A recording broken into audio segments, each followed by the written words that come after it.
Huh? Still single at your age? Pathetic for an old maid like you. I met my ex-husband at a fancy Chinese restaurant. Despite his persistent sarcastic remarks, we exchanged words, and then my sister, who eloped with someone else, appeared. When my ex-husband announced he'd be marrying her soon, I laughed at him mockingly. Oh? Didn't I tell you? Feeling on top of the world, my ex-husband was caught off guard when I made a shocking confession. My name is Michelle Smith. I'm a 39-year-old housewife. I've been married to my husband, Mike, who works in the transportation business, for about 2 years. We met at work where I was previously an office clerk. I took a liking to Mike's lively and cheerful demeanor and made the first move on him. I found his easygoing and manly charisma very appealing. It was love at first sight. Upon hearing my feelings, he reciprocated, and we got married in a short span of 6 months.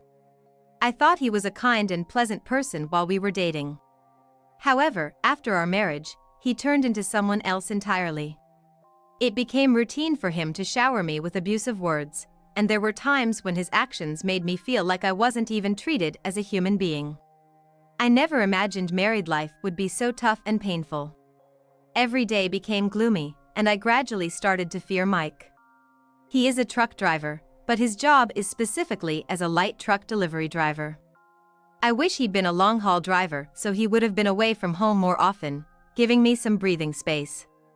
As a light truck driver, his job entails delivering many loads to various places in a single day. So, he usually comes home in the evening. Early in our marriage, I had expressed my desire to work. I think I want to contribute to our finances. If both of us work, we can save more, and it'll be useful if we have kids. The moment I said that, Mike slammed his beer glass onto the table and started berating me. You saying my earnings aren't enough, huh? I never intended to imply that. Probably because he was drunk and overreacting, I found him terrifying. He seemed ready to hurl the glass at me at any moment, so I hurriedly tried to placate him. No. I just don't want to be a burden to you, that's all. You're probably looking down on me inside. Who do you think allows us to live this comfortably? Even if you work, you wouldn't earn much. Don't act all high and mighty. I realized after marrying him that Mike has extreme paranoia and wild mood swings. I never saw this side of him when we dated, so it was unexpected. Could I really spend the rest of my life with someone like this? The thought intensified my anxiety. But another incident fanned the flames of my worries. I'm truly happy Michelle married into our family. Mike rarely brought girlfriends home, so I was worried he'd never marry. This happened during a Thanksgiving's gathering at my in-laws' house. They are genuinely kind people who dote on me a lot. When we got married, they were over the moon, as if they had gained a daughter. I got along well with my mother-in-law. And my father-in-law was also very kind to me. One of the few consolations in my suffocating married life was dining out with my in-laws. However, in front of them, Mike began making a mockery of me. That turning point was during a family reunion. Must be nice, huh? Having a beauty like Michelle. Look at my wife. See that flabby belly of hers? A male relative began making fun of his wife, drawing laughter from the crowd. Beside him, his wife playfully pinched his belly and chimed in, giving a sort of husband-wife comedy routine, lifting the mood. Then, my husband turned the tables and decided to poke fun at me. What are you talking about, uncle? Michelle looks so childlike, hardly womanly. Your wife looks way more elegant and mature. I was left speechless by this unexpected comment and revelation. The male relative said, "Come on, cut it out." But everyone seemed to find it hilarious. The only ones who looked concerned were my in-laws. Michelle, go to the kitchen. Help my wife with dinner preparations there. My father-in-law, seeing my distress, gave me these instructions as a way to escape the scene. Grateful, I rushed to the kitchen accompanied by my mother-in-law. Tears streamed down my face due to the overwhelming incident, but my mother-in-law comforted me as if she were my own mother. As for my father-in-law, he stepped in and chastised everyone, insisting they apologize to me. All did, except for my heavily intoxicated husband, who remained defiant. Why should a husband apologize to his wife? That's why dad always gets ridiculed by mom. Can't you have some dignity? And for some reason, this led to a father-son argument. The gathering ended early that day, and from then on, the relationship between my husband and his father deteriorated. My visits to my husband's family home became infrequent. Life after that was a living nightmare. I lost my only source of joy and began to feel weak and lost day by day. Even daily chores felt monumental, and whenever my husband remembered that day, he'd shout at me. You must have said something unnecessary to them. Thanks to you, I was humiliated in front of everyone. What are you gonna do about it? Fearing his temper, I became constantly on edge. Living on the 10th floor of an apartment building, I often thought if jumping would offer an escape from my misery. When we're mentally drained, making rational decisions becomes a challenge, and I felt exactly that way. It was then, during one of these despairing moments, my sister visited. You haven't been in touch recently. I got worried. Michelle, you look awful. My elder sister, Catherine, who's 3 years older, worked nights. In her previous job, she was the most sought after, probably because she looked much younger than her age. It was rare for her to drop by unannounced. Turns out, she was in the neighborhood checking on the renovations of her new club and decided to stop by. Something happened with your husband? My sister and I were the best of buddies growing up. When I got married, nobody was happier than my sister, Catherine. She cried tears of joy and celebrated with me like no other. I just want to disappear. Whoa, what happened? Seeing the distraught look on Catherine's face, tears welled up in my eyes as I conveyed the painful situation I was in. Every day, it felt like I was being emotionally abused by my husband. It felt like living in a prison, a life full of pain and despair. There were moments I thought of ending it all, overwhelmed by it all. Catherine, after hearing all of this, showed visible anger, saying she's gonna go yell at my husband right then and there. But just imagining what could happen to me if she did made me even more scared. Tears streaming down my face, I pleaded with her not to confront him. Seeing my reaction, Catherine regained her composure and started brainstorming what could be done. After a silence between us, something seemed to click in Catherine's mind. With a bright expression, she whispered a plan into my ear. Hearing her plan, I exclaimed in surprise and asked if she was out of her mind. You think that'll actually work? Who do you think I am? Catherine said, confidence oozing from her every pore. I trust Catherine to pull it off, but the risks if her plan was discovered made me anxious. Don't you want to get out of this and be free? Seeing me unable to make a decision, Catherine turned serious and told me it was ultimately up to my courage. Hearing that, I made up my mind and agreed to her plan. From that day on, Catherine came over nearly every day. People who are emotionally abusive tend to act all high and mighty in public. If I'm around, he won't be able to pull anything on you, Michelle, right? Saying this, she visited me frequently over the next few months until her new shop was ready. At first, my husband seemed unsure of Catherine's frequent visits, but he seemed to enjoy the drinks they shared every evening, gradually warming up to her. Catherine made sure Mike drank enough to get really drunk and stayed with him until he fell asleep. You're always joining me for drinks, so feel free to stay the night anytime. Mike, now quite fond of Catherine, began to show her affection he never showed me, even trying to stop her from leaving. But Catherine always declined his offer with a polite smile, assuring him she'd be back the next day. For Mike, time spent with Catherine seemed like a dream. He was so enchanted by her that he seemed to have forgotten all about me. But then, when Catherine's shop was about to have its grand reopening, an incident occurred. I'm divorcing you. Out of the blue, Mike declared he wanted a divorce. Naturally, I was shocked by his words and demanded an explanation. Why all of a sudden? I've found someone I care about more than you. I want to be happy with her. I want you to leave. I flat out refused to accept his selfish reasoning. I didn't accept my husband's decision to divorce. However, Mike seemed to have expected this and coldly mentioned hiring a lawyer. A meeting with a lawyer present took place a few days later. Even there, Mike hurled unbelievable accusations at me. "You just want money, right? Do you want the property?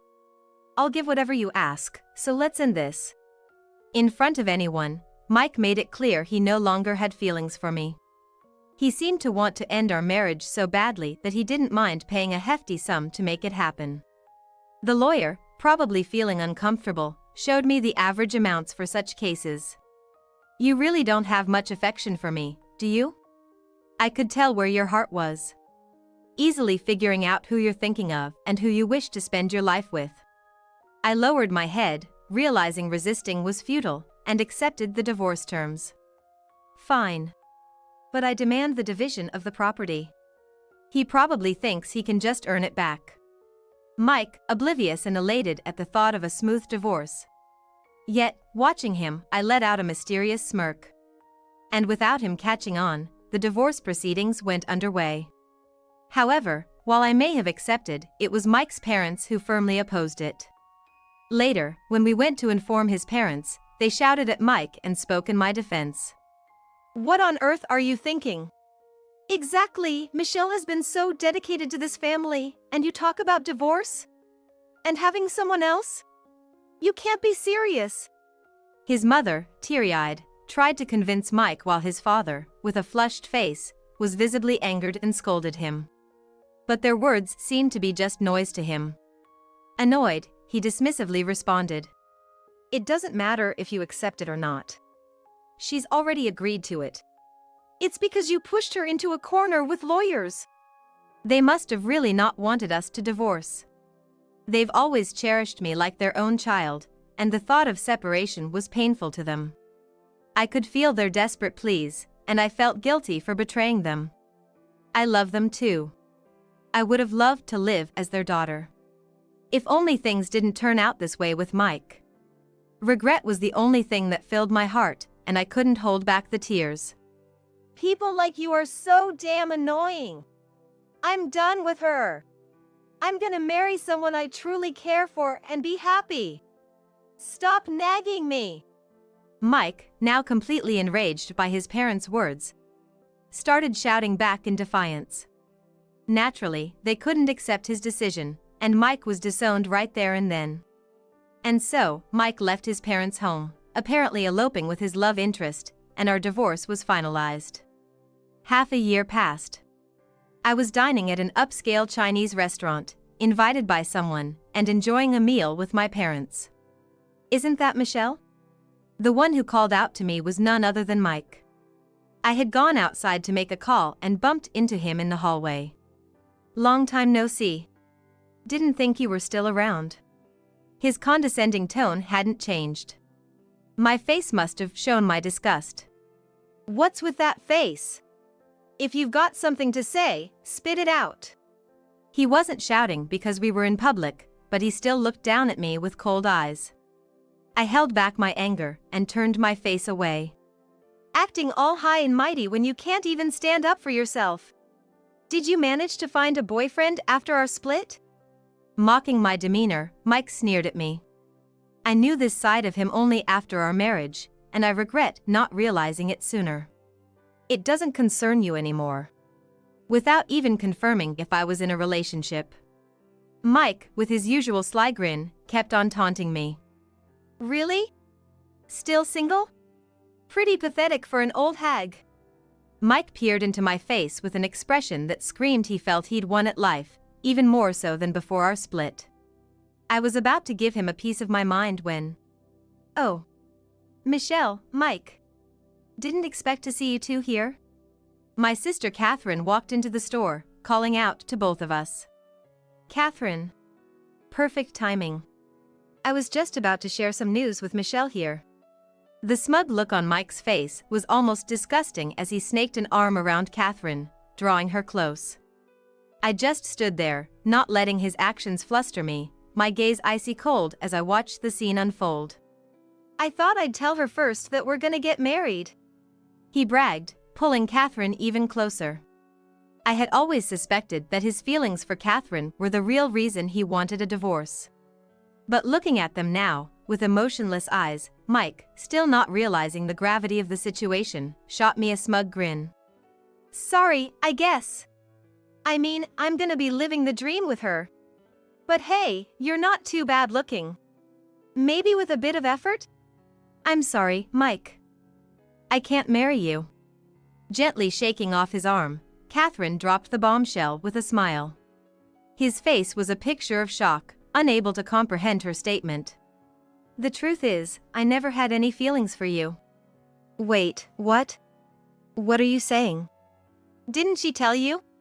I couldn't resist, my voice dripping with mock confusion as I savored every moment of his confusion.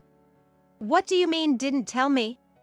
The whole thing, Mike, was a plot Catherine and I hatched to make sure we divorced. And as I walked over to join my sister, we exchanged amused smiles. Right? Even witnessing this, Mike couldn't fathom what was going on. His words came out jumbled. Was this all just a play? Thanks to Catherine here, I got quite the alimony from you. Really grateful for that. Rejecting his initial proposal for divorce was all part of a plan to get as much property as possible from him. It was all Catherine's idea. I was eager to divorce but didn't want to raise suspicion. That's why I played along. No way! Catherine would never say that. Why not?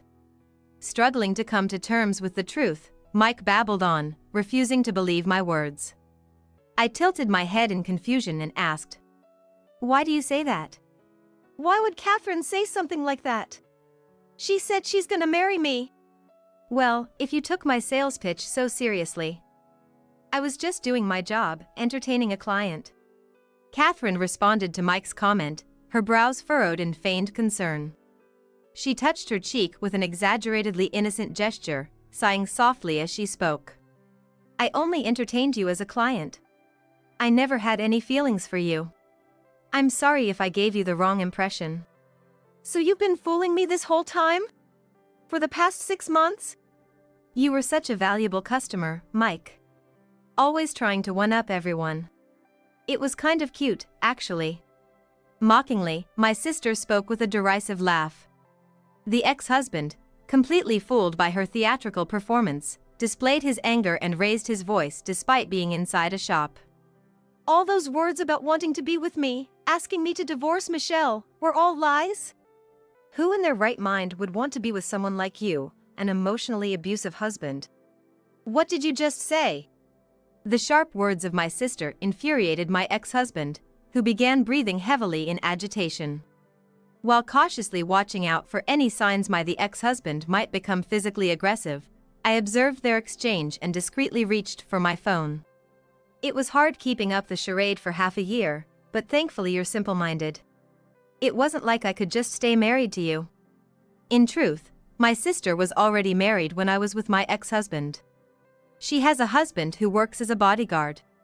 To ensnare my ex-husband, my sister persuaded him by saying she was also going to get a divorce. From the perspective of my ex, who had never been popular in his life, the fact that someone was chasing after him so much was a delightful feeling.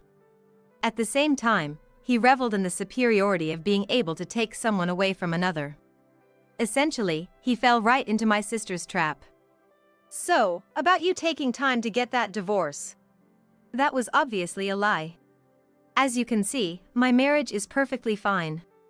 At that moment, a man emerged from behind, walking towards us with a smile. Pleasure to meet you.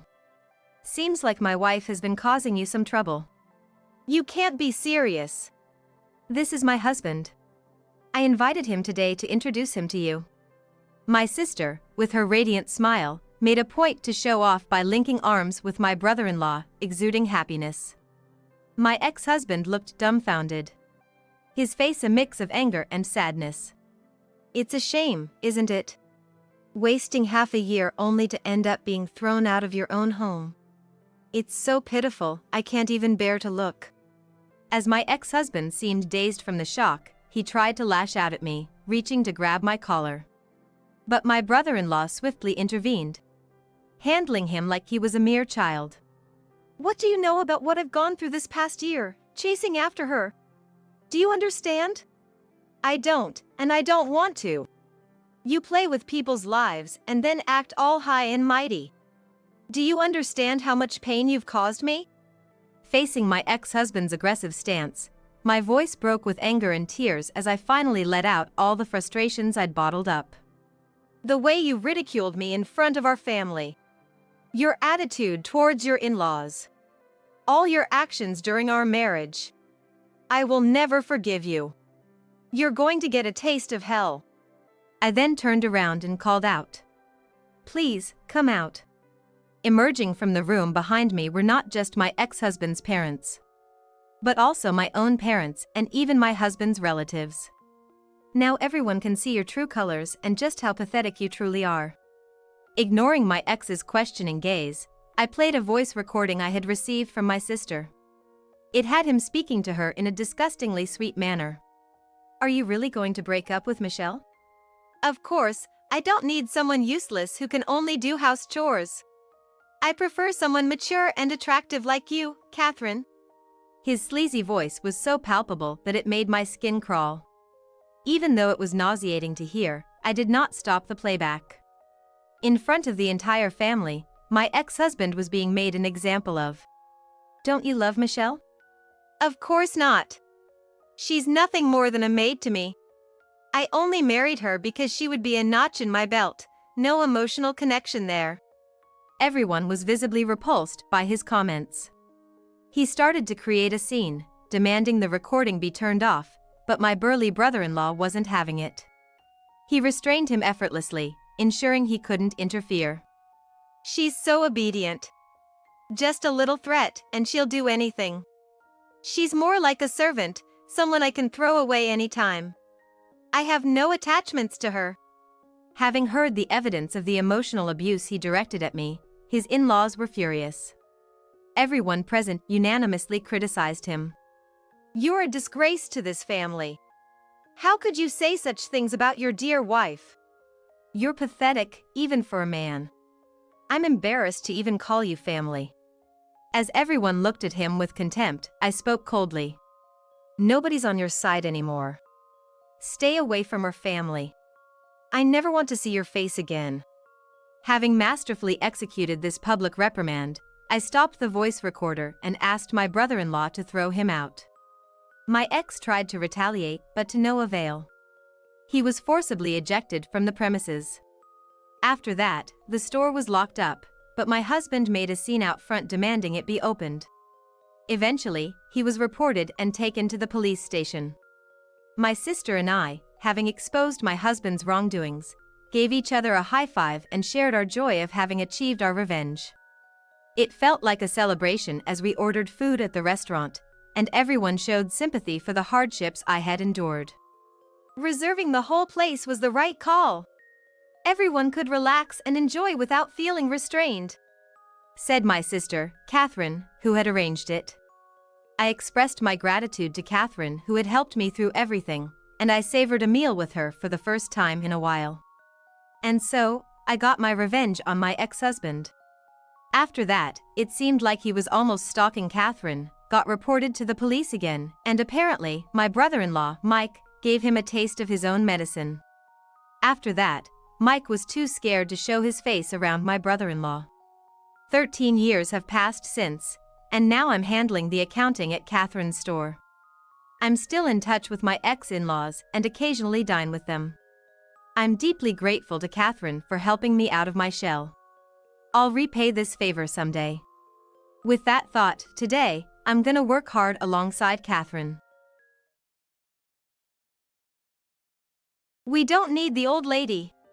You can deal with the deadweight, Alicia, my sister-in-law, said with a smug smile. She probably doesn't care about Grandma as long as she gets the house. My brother also grinned, looking at Grandma and me. This isn't a place where Grandma can live her final days happily. That's why I declared. It's okay, I'll be with Grandma. My name is Amy Smith. I turned 50 this year. Currently, I live with my husband. We have 2 kids, but they moved out long ago after becoming adults. There were tough times juggling work and parenting when the kids were little, but looking back, it feels surprisingly short-lived. What fills the emptiness in my heart are my job, my husband, and grandma. Currently, I work with my husband at a high-end restaurant. I run the place, while my husband, Jake, is the head chef. The reason I'm the owner is that I majored in business management in college and was interested in the restaurant business. At first, I wanted to provide my own dishes, but I quickly gave up. Seems like I didn't have a knack for cooking. Back in college, a posh hotel nearby was hiring kitchen helpers. Luckily, I got the job. But apparently, even as a part-timer, my cooking skills didn't meet professional standards. My knife skills were so bad that they quickly moved me to serving. Even if it was a lowly position, I wanted to gain some experience in the culinary world. It was my first setback. I ran straight to Grandma for comfort. After comforting me for a bit, Grandma looked me in the eyes and said, "Amy, I know you have dreams. But there isn't just one path. Some might be detours, but no road is useless. So, keep your chin up and give it a shot." Encouraged by Grandma's strong words, I replied, Thanks, Grandma. I'm gonna give it my best shot. Thanks to Grandma's words, I managed to keep going and continued my serving job throughout college. Grandma was always kind and always stood by my side. For someone like me, who lost both parents, she's the most dependable figure in my life. And then I met Jake. Jake was training as a chef at the same posh hotel where I worked part-time. Even though he was in training, he had been working there for about 5 years and was trusted with some parts of the cooking. One day, probably having heard from other staff, Jake found out about my interest in cooking. He said, "If you'd like, I can teach you. I'm still in training, so I can only show you the basics." Really? Thank you so much. I replied with a big smile. From then on, we started visiting each other's homes and began our cooking lessons. Since we couldn't use the hotel kitchen, we practiced in our own kitchens. As I learned from him, Jake and I got closer and eventually started dating. After 3 years of dating, we got married. We happily became a married couple. Even after our marriage, Jake continued his training at the high-end hotel. I took a job at a startup that managed multiple restaurants to learn about business management. There, I learned the ropes of running a business. It was a series of challenges, far more intricate than my college classes. I made mistakes countless times and got reprimanded by my bosses. However, as I continued to fail, I gradually accumulated successful experiences. In the end, using the startup company's program, I opened an upscale restaurant. Even though I was an employee, I successfully realized my dream of managing a restaurant. Of course, I chose Jake as the head chef. Jake had just finished his training, so he decided to leave his job at the luxury hotel without any regrets. And that's how Jake and I combined our strengths to run an upscale restaurant. Work is going smoothly, but my personal life has been put on the back burner. I'm so busy that the time I can spend with my grandmother has drastically decreased since my student days. For someone like me, my dependable grandmother now lives with my brother and his wife. My brother, Bob, who is 3 years older than me. However, he's a bit quirky. When I told him about becoming an entrepreneur using the startup company's program, he completely shot down the idea, saying, "Why are you doing something so high risk? Having a regular job is the most stable. Besides, being a salaried manager doesn't pay much and it's not even worth it." Come on, Bob, don't you think that's a bit harsh? Sure, I'm using the company's program. I protested against Bob's blunt words. But Bob seemed unwilling to change his stance and continued to argue. "Listen, Amy. Stability is the key in this world. Yet, you live so recklessly. Your husband's the same, right? Both of you managing a business together is too reckless. If the restaurant fails, you both go down." What? I was taken aback. "Just remember, if things go south and you end up in debt, don't come running to me. I'm only looking out for Alicia. I was really shocked by this outburst. In my case, I have the support of my employer, so I'm not incurring any personal debt. But before I could retaliate, my sister-in-law, Alicia, chimed in. You and your husband really live on the edge, don't you, Amy? But if things go bad, please don't rely on us. Hearing this, I resolved never to ask them for help, no matter how tough things got. The reason my grandmother ended up in the care of this couple was due to their unilateral decision and high-handedness. One day, when I visited my grandmother's house where she lived alone, Alicia answered the doorbell and blurted out, "Why are you here, Amy?" Surprised to see Alicia there, I asked, "Why are you here, Alicia?" "This is my grandmother's house." Realizing the situation, Alicia replied, "I've been living here since the other day to take care of Bob's grandmother. Got a problem with that? You're probably too busy with your restaurant anyway, right?" It was true, I had just started my upscale restaurant and was very busy. I couldn't always be by my grandmother's side. If something happened when Jake and I weren't there, it would be a disaster. On the other hand, Alicia was a housewife and could be with my grandmother during the day. Confidently, she said, "I can be with her." All I could reply was, "Please take care of her." After that, I often visited my grandmother's house. Every time I did, Alicia would sarcastically say, "Again? You need to let go of your grandmother." Still, I was worried about my grandmother. But this was her house. However, getting into an argument with Alicia, who was living with my grandmother, wasn't a good idea. So, I would say, "Sorry, I just wanted to see her for a bit," and kept visiting my grandmother. Every time I visited, my grandmother seemed happy to see me. But over time, she seemed to be losing her energy, and I was worried. Then, one day, as usual, I found her collapsed at the entrance. "Grandma, what happened? Hey, stay with me." I shouted at my grandmother, but there was no response. In a panic, I called an ambulance and rushed to the hospital with my unconscious grandmother. "She has only 6 months left." The doctor's prognosis was devastating. My beloved grandmother was seriously ill. Apparently, the hospital she was brought to was where her primary doctor practiced. According to the doctor, there was nothing more the hospital could do. They could only provide palliative care, and since my grandmother wished to be treated at home, they respected that decision. While I was hearing this devastating news from the doctor, a nurse informed me that my grandmother had woken up. "Grandma!" As I entered the hospital room, my grandmother looked in my direction. "Amy, I'm so sorry. I should have told you earlier," Grandma murmured weakly. My eyes began to blur with tears. "Is it true? Why didn't you tell me sooner? Do Alicia and Bob know?"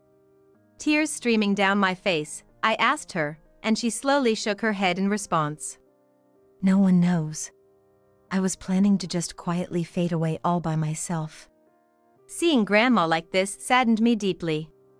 At the same time, I felt that something needed to be done. "Let's tell Alicia and Bob about it." Before I knew it, I had made this strong suggestion to her. Grandma seemed taken aback by my sudden proposal. Surely, with a situation as dire as this, even those troublemakers, my brother and his wife, would change their attitudes. At least, that's what I believed. 3 days later, Grandma was discharged from the hospital. But it wasn't a positive kind of discharge. There's simply nothing more the hospital could do for her. Supporting her, I took Grandma back to her house. When we entered her house, which she handed me the keys to, both Bob and Alicia were there, probably because it was Sunday. "Where have you been all this time? Anyway, it's been kind of nice without the old lady around." Alicia was talking with laughter. Bob grinned and agreed, saying, "Indeed, it's relaxing not having that nagging old lady around." Our grandma is visibly in a rough shape. Yet, I can't believe they would make such an inappropriate joke in front of her. I got so angry that I snapped back at them. "Both of you, cut it out. Grandma is sick and has only 6 months to live." She can barely stand now. How can you say such things? When I shouted, they both seemed taken aback for a moment. But soon Bob, with a cynical laugh, muttered, "You're kidding, right?" Alicia didn't seem to believe it either. She smirked and looked at me. So, I told them with a stern face. Sadly, it's true. If you think it's a lie, why don't you ask Grandma's primary physician? Grandma, with her weak voice, also added, "I really do have only 6 months. I imagine I won't be able to do many things soon." Upon hearing this, Alicia's face twisted. What? So, I have to take care of her? I don't want to deal with that. I just came to this house to save on rent. I absolutely don't want to care for her. Old lady, just leave now. Alicia waved her hand, shooing Grandma away. Tears formed in Grandma's eyes. We don't need you, old lady. Amy will take care of you, Alicia said smugly. Probably, as long as she gets the house, she doesn't care about Grandma. Bob was also smirking as he watched me and Grandma. He seemed to have no feelings for our Grandma. She won't be happy in this place. So, I declared, "It's okay, Grandma. I'll be by your side." I quickly countered, "This is Grandma's house, and she wishes to spend her last moments here." However, Alicia stood her ground. "Sorry, Amy. I've always known that Bob and Alicia have bad attitudes, but I never thought it would come to this." Grandma apologized repeatedly. She seemed on the verge of tears, her shoulders trembling. Seeing her like that hurt me. But Alicia looked at us with pure disdain. "Can you leave now? You're in the way. Also, don't come to us for help later, even if you regret it. We won't help you, not even with a cent." She sighed deeply, looking very annoyed. "Really? I definitely won't be taking care of Grandma. Don't expect us to look after her," Bob said, grimacing. It's Alicia and Bob who have imposed themselves on Grandma's home and been a burden. Yet, now that they know about her limited time left, they want to throw her out. I've come to truly despise Bob and Alicia. So, I responded for the last time. I won't have anything to do with Bob or Alicia anymore. I'm gonna cut ties with you as family. If you regret it later, that's on you. It seemed Grandma had also been bottling up her feelings about them, as she whispered, "I won't see you two ever again. Goodbye." If we cut ties, it'll be easier when you end up in a lot of debt, Bob said with a chuckle. Exactly, Alicia added. If Amy ends up drowning in debt, it has nothing to do with us since we've cut ties. So, good luck with taking care of the frail old lady and dealing with your debt. Ignoring Alicia's sarcastic wave, Grandma and I left the house. I brought Grandma to my home. As she stepped out of the taxi, she remarked, "What a lovely house." In fact, our house is more than twice the size of Grandma's. Thanks to the company's policy, Jake and I, who run an upscale restaurant, receive not only a regular salary but also a special bonus. We get a cashback from the restaurant's profits. It's a unique system of our company. This system, which is like running an independent business, aims to motivate employees. Indeed, thanks to this policy, Jake and I receive a good income from the company with low risk. Our take-home pay is much higher than Bob's, who's just a regular worker. As I thought about that, the front door opened. Hello. Jake greeted me with a smile. I had informed Jake via email beforehand, and he was waiting at home to welcome our grandmother. Jake has been so busy with work that he hasn't had the chance to visit, so today is a long-awaited reunion with our grandmother. Our grandmother looks extremely happy to see Jake. He quickly ushered her into the living room and served some tea. Sipping her tea, grandmother seemed to relax a bit.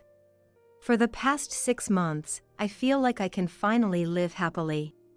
I felt so out of place in that house. Grandmother muttered quietly. According to her, Alicia and her family had been neglecting grandmother all along. They wouldn't even cook her portion of the meals, And sometimes Alicia even took Grandma's pension as part of the household expenses. That's awful. I blurted out. Jake looked upset as well.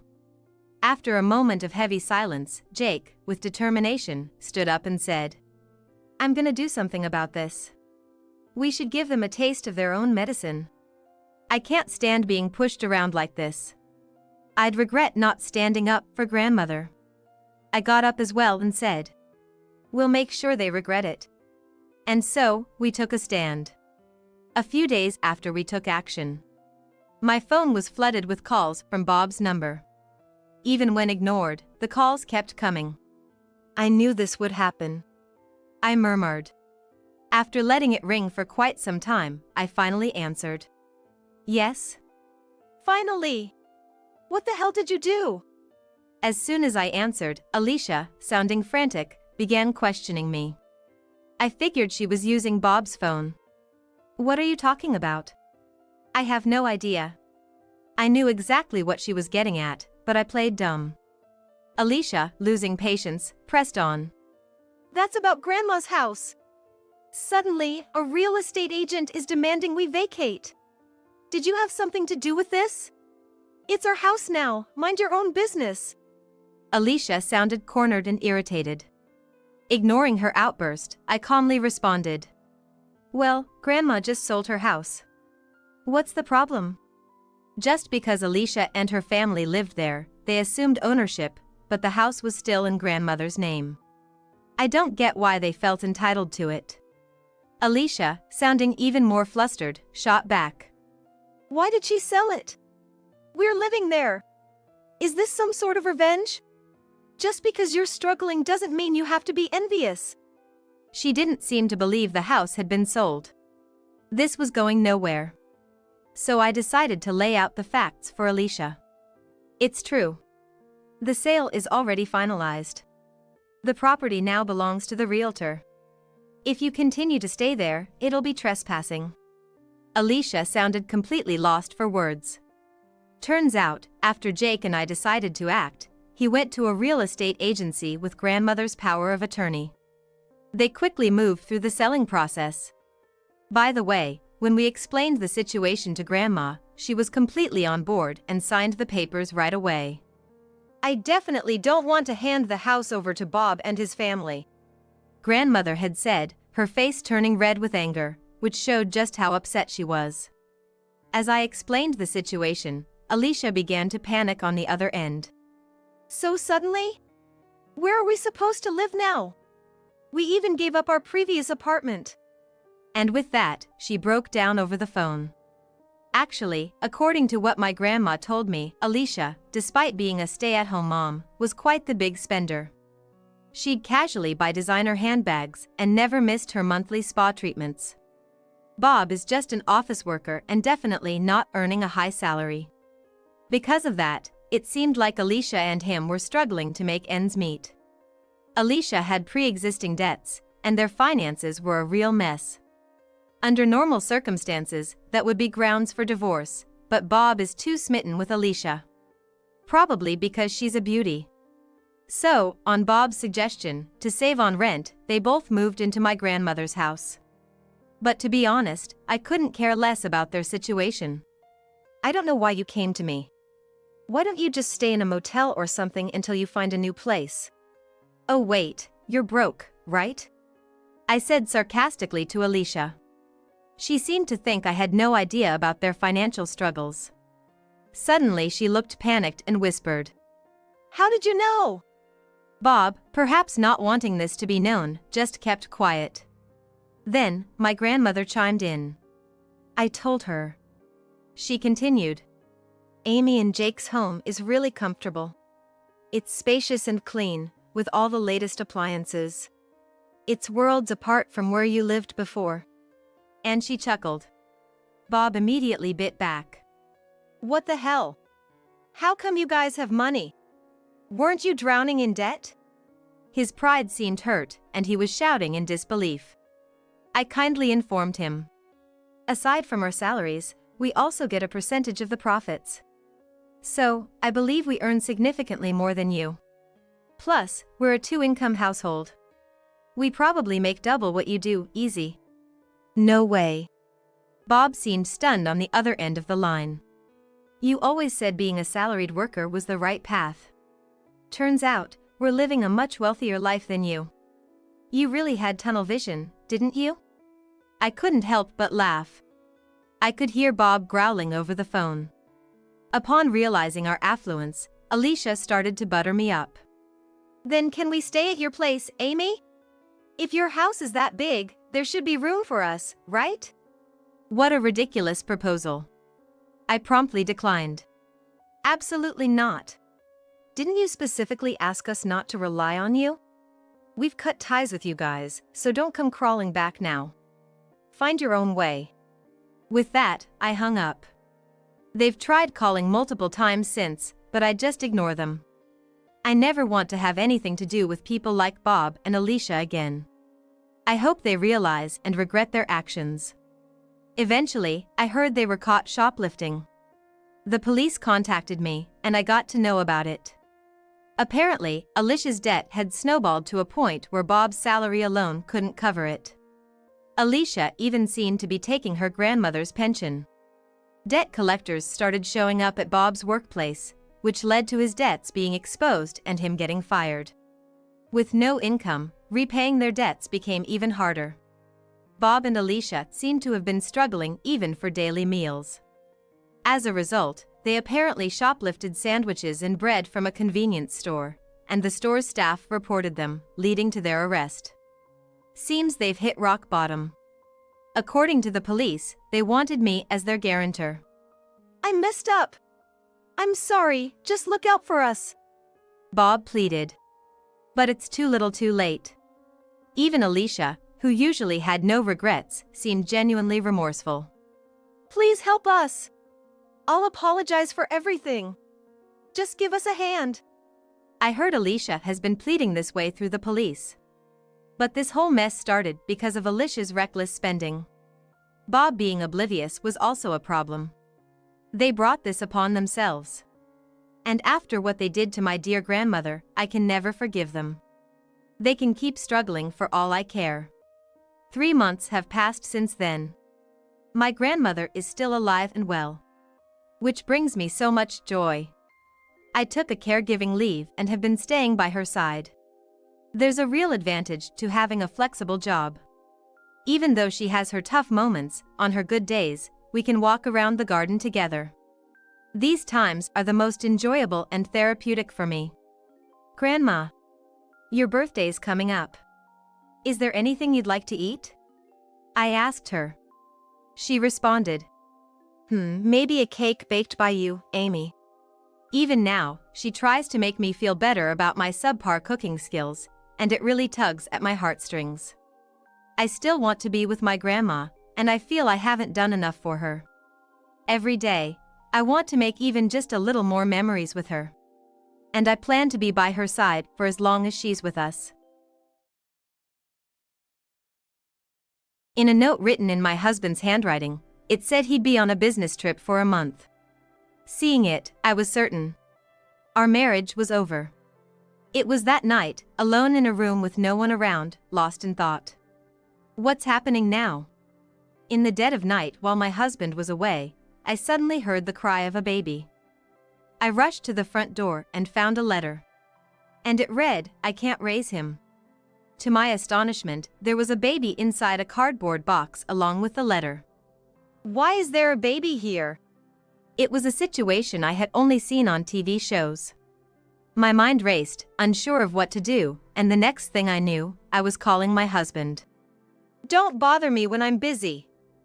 You're getting in the way. My husband snapped at me for calling. But when I told him about the baby, he responded with startling words. We're gonna raise this child. Got it? With that, he hung up. His words lingered in my mind. There was definitely something going on. Well, I've got my own suspicions. At this point, 1 or 2 more problems don't matter. I'll find out everything and drag you down. My name is Jessica. I'm a 40-year-old housewife. I used to work for a major corporation, but I resigned when I married my husband, Mike. I met Mike about 5 years ago. Back then, he came to the company I worked for as a salesman. He was cheerful and a bit of a joker. I wondered then if he was cut out for sales.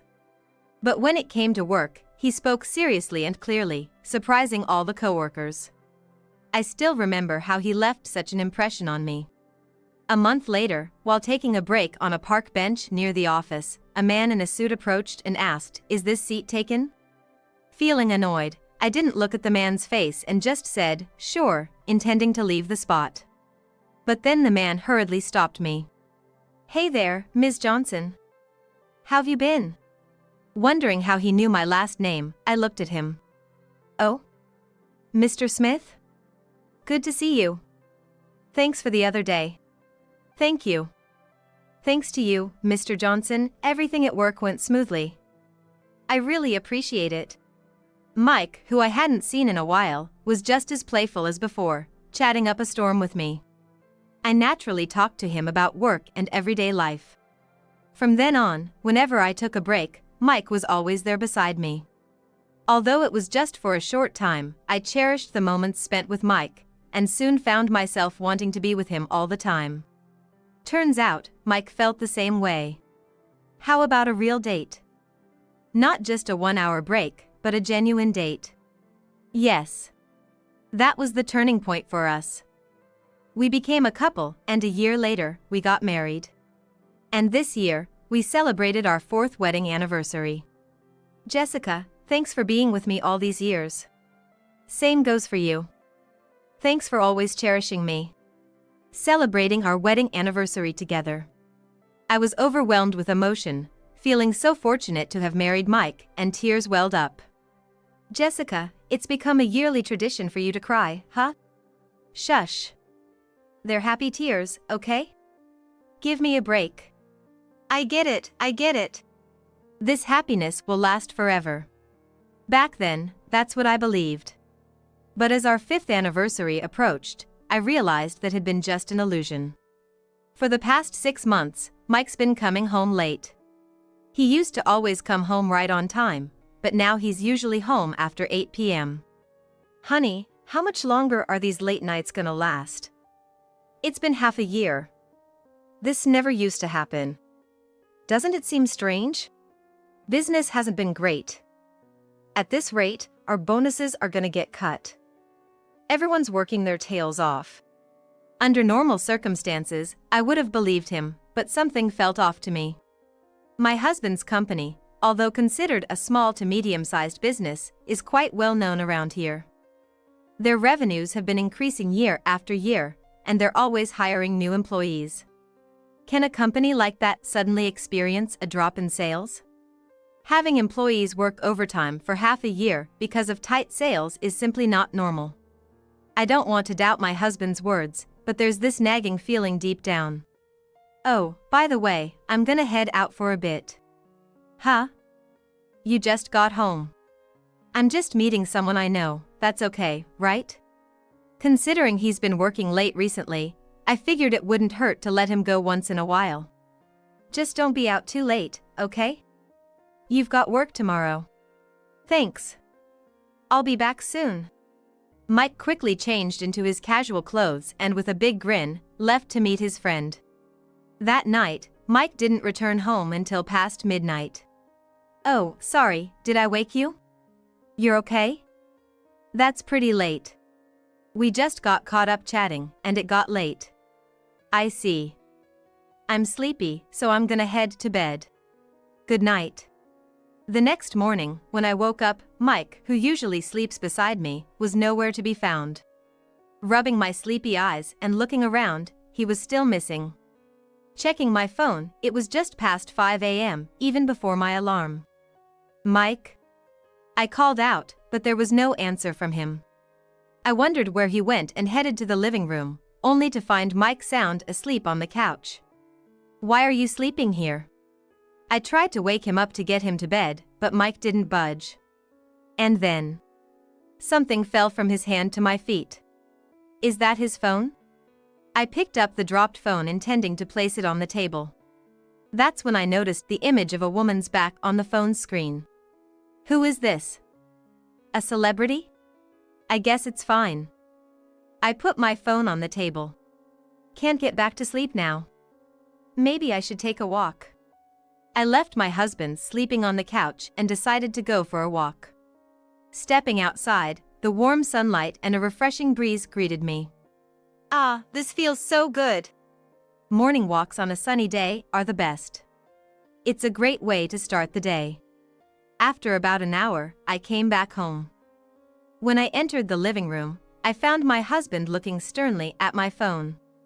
Good morning. Why the long face? Want something to drink?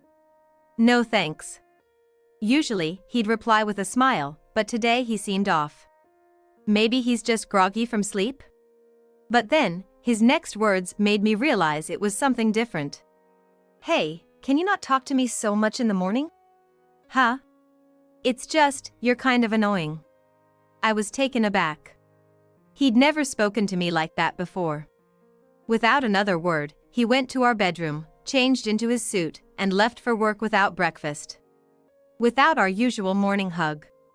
While I was doing housework, puzzled by my husband's strange behavior this morning, my cell phone rang from an unknown caller. Normally, I wouldn't answer calls from unknown numbers, but for some reason, I picked up this time. Hello? Hi, is this Jessica? Yes, who's this? It's been a while. It's Sarah. Sarah Lewis. Remember we worked together a while back? Lewis. Sarah Lewis. Then it hit me. 12 years ago, right after graduating from college, I worked at a convenience store for a short time. Back then, Sarah Lewis, who was still in high school, worked there too. Why on earth was she calling me now? And how did she get my cell number? It's been ages, Sarah. I never expected a call from you. It's quite a surprise. I never thought I'd call you either, Jessica. If it weren't for that crazy coincidence, I wouldn't have. But I thought, why not give it a shot? She was always like this. She probably doesn't mean any harm, but there's always something about Sarah that gets under my skin. That's just so typical of her. So, what's this big coincidence? You're not gonna believe this. I work at the same company as Mike. Your husband, Mike. Really? When I heard from Mike that his wife's name was Jessica, I wondered if it was you. And it turned out I was right. When I told Mike we used to work together, he gave me your number. It was indeed a crazy coincidence that the girl I worked with back then was now working with my husband. But at the same time, I felt a bit betrayed that Mike gave her my number without asking me first. I'm glad you called, but aren't you working right now? Is it okay to be on the phone? Obviously, it's not, but now that I've heard your voice, I should get back to work. Talk to you later. Bye. She's still as lively as ever. I never thought I'd hear her voice again after 15 years. It made me a little nostalgic, thinking about the old times. It's been 15 years since then. And later that night. I'm home. Welcome back. You must be tired. The bath is ready, so you can hop in. Wait, what? From behind my husband, a woman suddenly appeared and greeted, "Good evening." A colleague from work? It's me. Sarah. Unbelievably, my husband had come home with Sarah, who had called earlier that day. Both of them held large shopping bags in their hands. Hold on a minute. I wasn't told you'd be coming over. When Sarah called earlier, she said she'd catch up later. You should have figured she'd come today. As a wife, you should know these things. I was slightly infuriated by my husband's irrational comment, but held my tongue since we had a guest. I wonder if they're that close, calling Sarah with such a friendly nickname? Hee hee. I caught a brief chuckle from her. What was that? While I was distracted, the two had moved into the living room. I let out a sigh and followed, only to find them laying out a bunch of alcohol and snacks from their bags on the table. What do you think you're doing? We're gonna have some drinks here. Mike said we should drink at home, so I bought a bunch. That's not enough, make us something. I wasn't expecting this.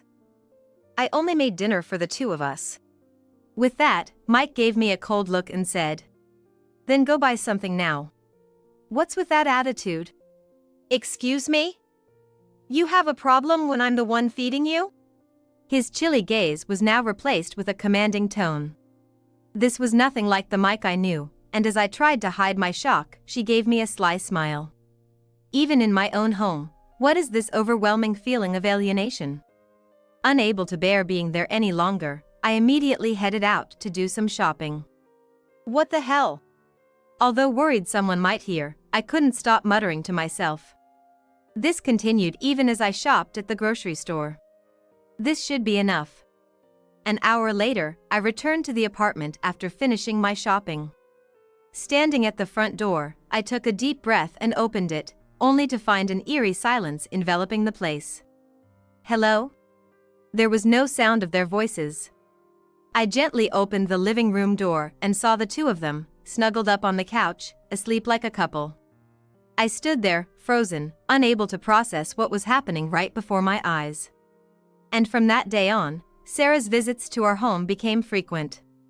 She'd come over with Mike, and they'd casually start their evening drinks as if it was second nature.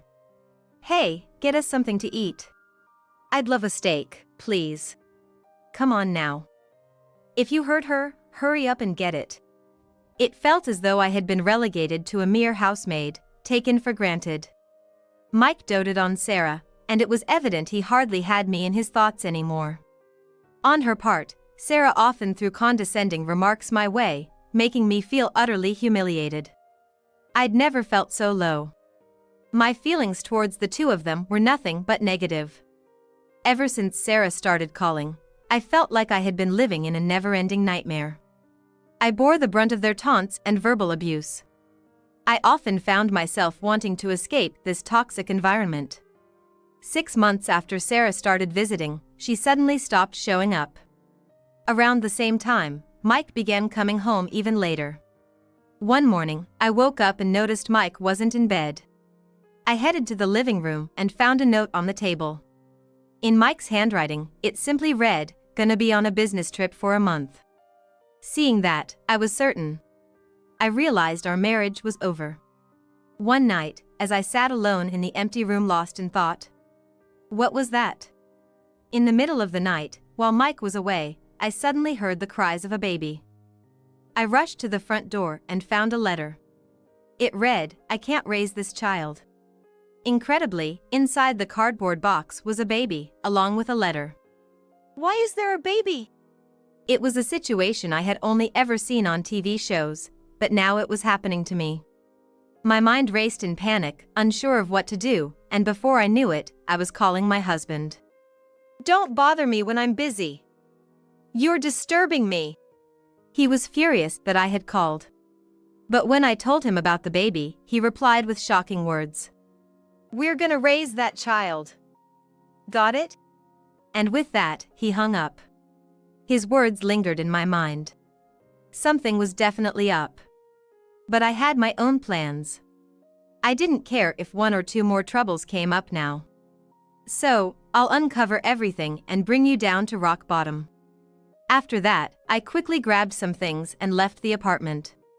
2 hours by car. It's been a long time since I've been back. Even outside the apartment, there was a place for me to go. "Welcome home." "Mom, I'm back." I had already informed my mother that I would be returning. At the same time, I had asked her for a favor. "Mom, about that favor I asked. I've made the contacts, Jessica. Now, all you need to do is act." Though I had come back to my parents' house thinking of resting and healing from everything, there was no time for that. My husband, Mike, would be back from his business trip in a month. I had things that needed to be done by then. One day, as I was cleaning the room, Mike called. "Hello?" "Hey! Where the heck are you right now?" My husband was immediately aggressive on the phone. "You call out of the blue? What on earth could someone on a business trip possibly want?" "I don't give a darn about that. Where are you?" "I came back early. It's amazing you still have a job." Normally, you'd be the first on the layoff list. Shut it. Just tell me where you are. No matter what I said, Mike insisted on knowing my location, making it impossible to have a conversation. I'm at my parents' house. The kid's there with you, right? Yes, sleeping soundly in the back room. Come back with the child right now. Got it? Get back here immediately. His behavior was so different from before, it reminded me of the man he once was. You've changed a lot. You weren't like this before. People change, Jessica. Anyway, don't forget what I just told you. Understand? With that, Mike hung up. It's absurd. But if he hasn't mentioned that thing, does that mean he hasn't noticed it? If he returned to the apartment, he'd definitely see it. If that's the case, it makes sense. It became clear that Mike wasn't at the apartment. Not wanting to waste this opportunity, I drove straight there. Upon arriving, I grabbed that from the table and immediately headed to a specific location. 20 minutes later, I arrived at a single-family apartment complex. You live in a pretty nice place. There was a familiar compact car parked in front of the apartment. Just as I thought. A familiar compact car. It's Mike's car. And the fact that it's parked here is proof that my husband must be here. What could be so important that he'd cut his business trip short to be here? At that moment. Then it happened. From inside the house, I heard a woman's scream. And right after that, a man's furious shout echoed. This might be bad.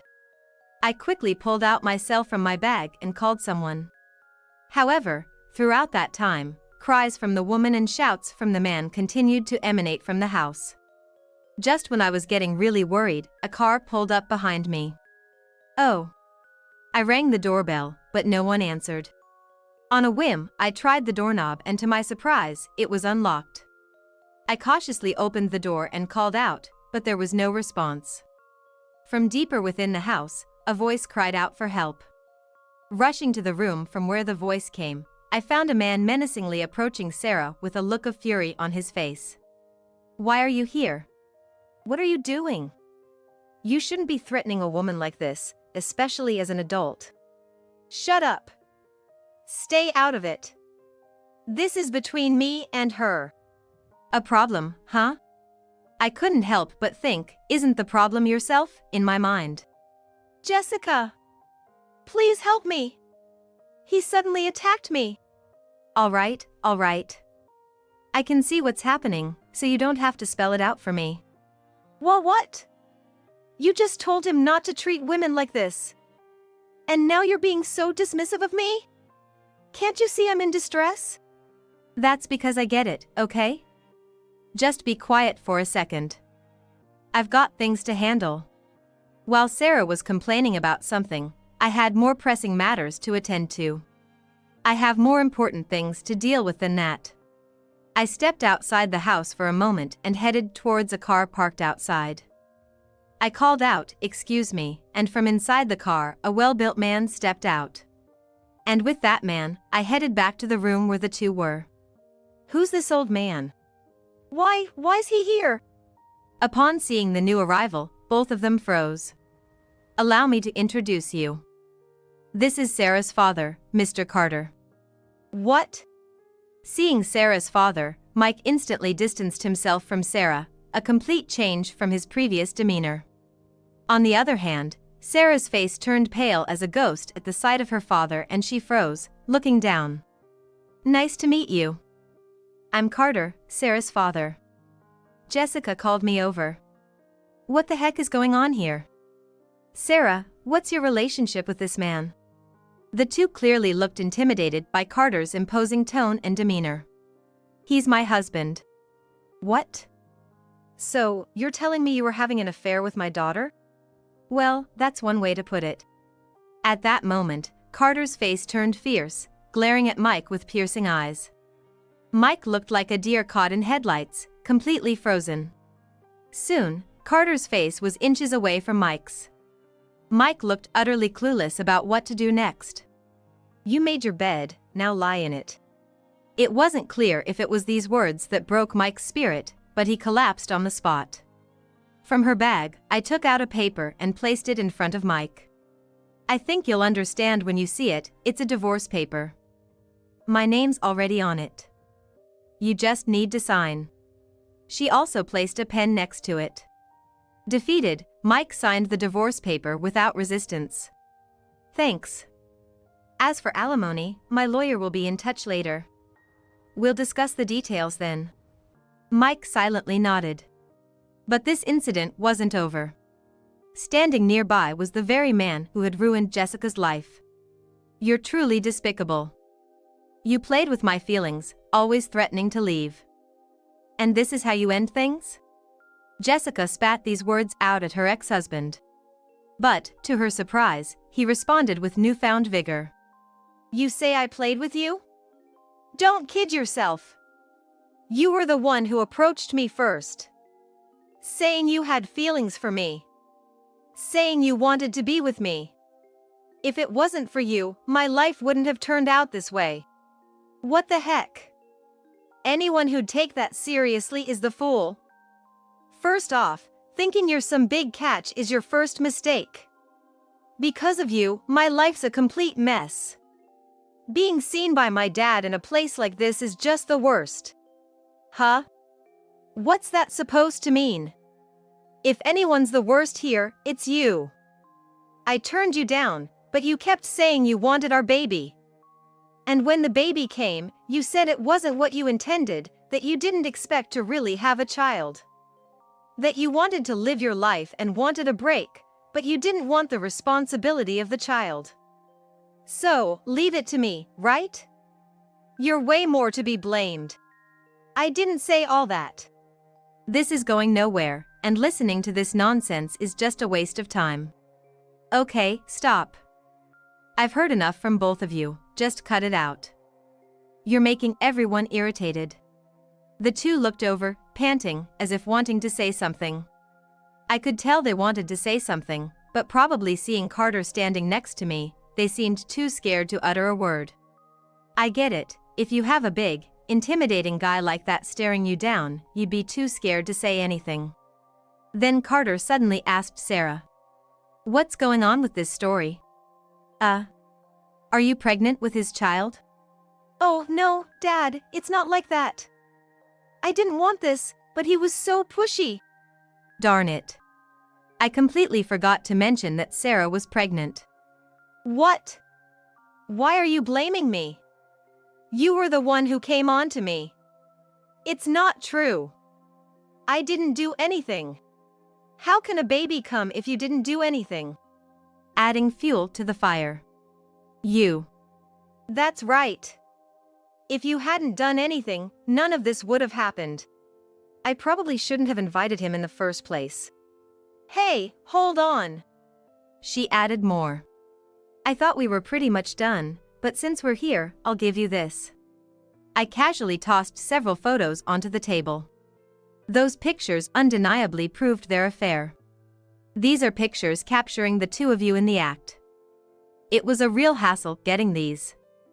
While you were on your business trip, I had the divorce papers drawn up and hired a detective. All this in such a short time, you know?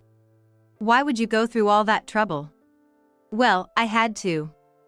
I can draw up the divorce papers myself, but to catch you two cheating, I needed a pro. It did cost me a pretty penny, but thanks to that, I got the evidence. I'm just presenting it a bit late, but you have to really take in the fact that you cheated, right? The sight of the incriminating photos completely deflated the two. Just as they thought it was over. You two better be ready for what's coming. What? Dad. Carter only found out about Sarah and Mike's affair moments ago. And it was only from words. Upon seeing the photos, he realized that they really were having an affair. Sarah, I'm taking you straight home. We'll decide what to do next once we're there. And Mike, you'll have to pay Jessica alimony, right? You need the money ASAP, don't you? I know a place where you can make good money. Upon hearing this, both were trembling in fear. Days later, both of them resigned from their jobs. The reason was that news of their affair had spread throughout the office, making it uncomfortable for them to stay. Later, as Carter told it, Sarah tried to go back to her parents' home and hoped they would forgive her. However, their anger didn't subside, and she was kicked out along with her baby. Now, she's living in a rundown apartment, working day and night to support her child. As for her ex-husband, he's working at a high-paying job Carter recommended to cover the alimony and child support. Apparently, it's a job at sea, and once he leaves, he can't return for several months. Well, after such a betrayal, it's only fitting. As for me, I stayed at my parents' home. My mother helps with the housework, and I have found a new job and made some new friends. Life feels more fulfilling now. My parents often ask when I'll marry again, but I think I'll wait for a while. Maybe when I meet the right person, I'll think about it. For now, I want to enjoy this life. Poor families from the bottom rung should leave. The meat will taste bad. At a fancy steakhouse, when my daughter Jessica ordered cheaper meat, a banker at the next table started to pick on her. Her name is Julie Robinson, and we've had run-ins with her before. At the height of my anger, I decided to make a significant decision. My name is Michelle Stevens. I'm turning 50 this year and am a part-time working housewife. Due to being born to a father who loved collecting paintings, our family home was adorned with many artworks. I believe my dad often talked about paintings even during dinner, mentioning things like, "The use of color in that painting is exceptional," or "the artist who drew that was struggling in life back then, and it reflects in the art." Given the environment I grew up in, it wouldn't have been surprising if I had become an artist, but sadly, I had no talent in drawing. In my report cards, I always scored a C in art, and even now, I don't get the appeal of abstract paintings. However, my dad never discouraged me and told me to do what you love, so I studied economics in college. I met my current husband in college, and we got married when I was 25. A year after our marriage, Jessica was born. This life event led me to quit my job back then and fully focus on raising her. Once Jessica started elementary school and didn't need constant care, I started my part-time job. While my husband had a good income, I wanted to set an example for her by working as well. Fortunately, Jessica grew up well and is now a 24-year-old hardworking professional. She seems to face various challenges at work, but is leading a lively life. Jessica loves steak, and about once a month, she, my husband, and I visit a fancy steakhouse. I also love meat, so I always look forward to our steak outings. When I lost both my parents around 2 years ago, going out for steak somewhat lightened my sorrow. Today as well, I've made lunch plans with Jessica to go to a fancy steakhouse. It's a weekday afternoon, but Jessica happened to have the day off, and I didn't have work either. My husband couldn't join us because he's on an extended business trip. But that's all right. Once he's back, we'll plan another outing with the three of us. As lunchtime approached, Jessica and I headed to our favorite steakhouse, and immediately started browsing the menu upon being seated. This restaurant is top tier, so the beef is, of course, delicious. However, their pork and chicken are equally tasty. The pork and chicken are also cheaper compared to beef, so we end up ordering them often. This time too, Jessica said, "I'll have the pork ribs and the juicy chicken, please." Of course, we didn't just order that, we also got some beef and rice. Soon after our orders started arriving, and Jessica and I eagerly began grilling. As we relished the meal, we finished the meat in no time. We thought of ordering some more. But then, from the table across the aisle, we heard a weird chuckling sound. Wondering what was going on, we turned to see a middle-aged, somewhat chubby woman giggling at us. "Excuse me, is there a problem?" I asked, only to have the woman laugh even more. "Well, it's just funny. You come to such a fancy steak place and order cheap pork and chicken." She had been observing what we were eating? It felt invasive and uncomfortable. What we chose to eat is our business. We happen to like pork and chicken. Though I found her very rude, I tried to ignore her and focused back on the menu. But the woman from the next table wouldn't stop bothering us.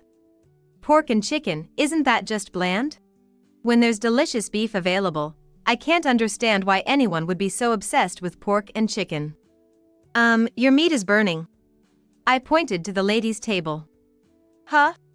Oh no, it really is. Jessica quickly grabbed the tongs. On the grill, an expensive-looking piece of meat was charred black. Julie was making a face, probably thinking it was because she was bothering us. I totally believe this was Julie's fault, but after moving the meat to her plate, she glared at us sharply. It's because of you too. The best meat in this place is ruined. This was the most expensive one. What are you gonna do about it? What can we do? I thought. How about ordering a new piece? I suggested hesitantly, but that only made Julie angrier. It was your fault that the meat got ruined. Why should I have to pay out of pocket and order again? Julie's anger seemed to be escalating, and she finally said, "Get out of this restaurant." Hey, this is a high-end steakhouse, right? The only thing to order here is the prime beef. Doesn't matter if they have pork or chicken on the menu. The right choice is beef. People nibbling on pork and chicken like they're poor should probably just leave. At her absurd reasoning, both Jessica and I were dumbfounded. Seeing our reactions, Julie continued to rant. Only people like me, who can afford to dine here twice a week, should be using this place. After all, I work at Blue Bank. I'm an elite. Blue Bank? Blue Bank, a major bank, is where I have an account. But something else caught my attention. I felt like I had seen Julie at Blue Bank before. Poor people like you have no right to taste the meat of this restaurant. Come on, just leave. As I watched Julie continue to rant, I finally remembered where I had seen her. Didn't you have a disagreement with me at a Blue Bank ATM recently? She seemed to recognize me as well and pointed, saying, "Ah, that annoying woman." The story dates back about a month ago. I stopped by Blue Bank to withdraw some money from the ATM. For some reason, the ATM, which should have been functional, wasn't working. The screen was pitch black and it wasn't working. As I was wondering what the issue was, a bank employee with a name tag reading Julie approached. It was the same woman. Hey, what did you do? Did you break the ATM? Julie seemed to think I had broken the ATM and frowned at me. No, I didn't break it. It wasn't working from the start. I think there might be some issue with it. I tried to explain, but Julie insisted that I had broken it. Don't try to act like it wasn't your fault. Just then, the branch manager, Jim, arrived and asked what the problem was. When I explained the situation, Jim immediately apologized. I'm sorry. That ATM is out of order. But it seems the notice sign fell off. It wasn't your fault, and we apologize for accusing you. Julie, apologize. Urged by Jim, Julie apologized, but she clearly looked displeased. Although her attitude was upsetting, I decided it wasn't worth making a fuss and left. I had almost forgotten about the incident with Julie, but here she was again. I briefly told Jessica about the previous incident, and she whispered, "I see." It was clear that, even if she didn't voice it, Jessica was taken aback by Julie's behavior. Seeing our reactions, Julie shouted, "Don't you dare look down on me, you poor people." By now, I could feel the stares of other customers. The staff was also looking over, unsure of how to intervene. Please, keep your voice down. You're disturbing the other customers and the restaurant. Everyone's watching. I tried to warn her. Julie, realizing she was drawing attention, muttered, "Oh, I'm sorry," and started eating again. However, when the attention shifted away, she audaciously sat at our table. She whispered, "Leave, you bottom-class poor family. The meat will taste bad. Until you leave, I'm gonna keep complaining in a low voice." What? I was getting frustrated. Julie was incredibly persistent. She seemed intent on bad-mouthing us until we left. Mom, let's just leave. I've had enough to eat. Jessica seemed to be annoyed and quickly stood up. She probably wasn't full yet, but her desire to distance herself from Julie must have prevailed. Realizing that Julie was not the kind of person to have a conversation with, I decided to give up on eating at this restaurant. I get it. We'll go somewhere else. Upon hearing that, Julie grinned at me. Oh, finally got the hint? Gosh, poor people sure are slow to catch on. Why do we have to leave because of someone like her? I wasn't gonna let this slide. I pulled out my phone, ready to retaliate. I'm about to call Jim, the branch manager, and cancel a deposit of $3 billion. If you apologize right now, I might reconsider. Hearing this, Julie's face turned to shock for a moment, then she chuckled. What's this about a $3 billion deposit? There's no way someone content with pork and chicken could have that kind of money. Come up with a better lie. Julie clearly didn't believe me. Her lack of customer awareness was glaringly evident, and I sighed. All right, I'll call the branch manager. I'll step outside the restaurant to do so, but don't say I didn't warn you. I took Jessica with me, settled the bill, and went outside. As I was about to make the call, Julie came out too. This seems fun. I'll watch from here. You're probably not gonna call the branch manager, but some random guy, right? A setup? I can't wait to see who answers. Annoyed by her taunting, I made the call. I dialed the number for Blue Bank and asked for Jim. Jim quickly came on the line, and when I explained the situation, he immediately apologized. I'm so sorry. Julie has been incredibly rude. I'll make sure she doesn't bother you again, Ms. Michelle. We'll consider disciplinary actions against her. Please reconsider canceling the deposit? No, I can't trust a bank with employees like that. Being treated as poor just for eating pork and chicken is just too much. Plus, she treated me as a suspect regarding an ATM incident without any proof. If you let Julie continue, I feel it could lead to a major financial issue in the future. I'd like to cancel before that happens. Jim was again heard apologizing, but then Julie snatched my phone and blurted out something unthinkable. Who are you? Claiming to be the branch manager? Are you this poor woman's husband? She genuinely believed she wasn't speaking with Jim. Sadly for her, she was indeed speaking to the real branch manager, Jim. After such disrespectful remarks, this wouldn't end well. From the other end, I heard Jim's angry voice shout, "Is that Julie speaking? I am Jim, the branch manager." Julie finally realized who she was talking to. Her face going pale. Are you really the branch manager? I thought she was calling some random guy. I'm so sorry. Julie kept apologizing over and over again. However, it was too late to apologize no matter how she tried. From the phone, you could hear the loud voice of Jim, the branch manager, and Julie's face went pale as if she were ill. Jim's voice was hard to hear at times, but the words coming immediately came through. Yes. I'll pass the phone to Ms. Michelle now. I'm so sorry about that. She then handed me the smartphone, saying, "Here you go, it's your phone call," with a courteous gesture. "Thanks," I replied. I took the phone and spoke with Jim again. He wanted me to apologize properly, so we headed to Blue Bank. All the while, Julie looked distraught and couldn't focus. When we arrived, Jim greeted us. We were led to a meeting room, and Julie was told to apologize. Without resistance, Julie said, "I am deeply sorry." She then sat down on a nearby chair, holding her head in despair.